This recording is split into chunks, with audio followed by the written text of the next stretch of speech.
Bonjour mesdames et messieurs et bienvenue dans ce flash d'information. L'année scolaire 2013-2014, c'est pour bientôt. Les parents se préparent pour cette rentrée, en tout cas pour certains déjà. Ceux qui ont leurs enfants nouvellement orientés en 6e et en seconde sont les plus actifs. Pour la 6e, l'effectif des élèves orientés est environ 300 000 élèves et près de 70 000 en seconde. Les parents d'élèves ne sont pas satisfaits des orientations. Ils font des réclamations pour obtenir une réorientation de leurs enfants. Les arguments avancés, le rapprochement et la qualité de l'enseignement. Nous y reviendrons. Le ministère de la Justice, des Droits de l'Homme et des Libertés publiques a initié il y a quelques mois une caravane dite des droits de l'homme. Eh bien, cette caravane est depuis hier jeudi à Bouaké. Objectif, informer les populations sur les dispositions constitutionnelles relatives aux droits de l'homme et à la Déclaration universelle des droits de l'homme. Charles Tatou, RTI Bouaké. De nombreuses atteintes aux droits de l'homme ont été constatées en Côte d'Ivoire au cours de ces dernières années. Et à l'origine de ces violations, la méconnaissance des valeurs véhiculées par les règles nationales et internationales qui régissent la protection de ces droits. Nous sortons de crise et vous savez que pendant les périodes de crise, les victimes le plus souvent sont les femmes et les enfants.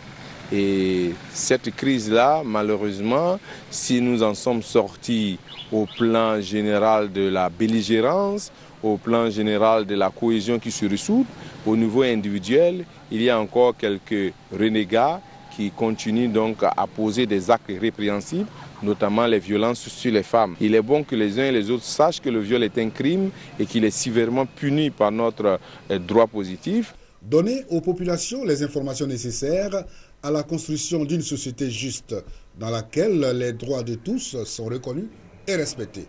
C'est le sens de cette caravane des droits de l'homme initiée par le ministère de la Justice, des droits de l'homme et des libertés publiques à travers sa structure de promotion des droits de l'homme. Chers parents, chers frères, chères sœurs, les peuples du monde entier reconnaissent que l'homme a une valeur intrinsèque, que l'homme a une dignité.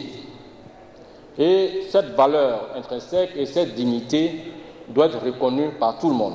Bouaké constitue la 6e étape de cette caravane qui sillonne depuis un an les grandes villes de l'intérieur du pays. Ce que j'ai appris ici, c'est que le gouvernement fait beaucoup pour les femmes.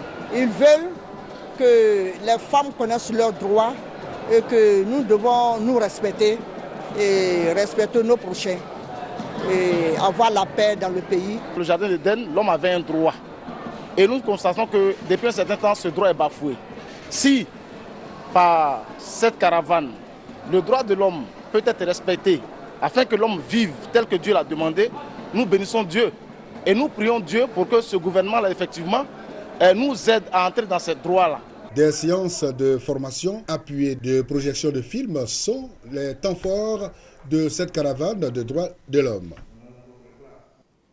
Autre information, une douzaine d'artistes africains est en ce moment en studio ici en Côte d'Ivoire. Ils préparent une œuvre musicale pour soutenir l'éducation. L'initiative est de l'artiste chanteur Salfo du groupe Magic System. Marguerite Aboué, la réalisatrice ivoirienne du film d'animation Aya de Yopougon, dévoilée en avant-première au Festival d'Annecy, a été reçue hier par le président de l'Assemblée nationale, Guillaume Soro. Marguerite Aboué est venue présenter le film à succès au président de l'Assemblée nationale.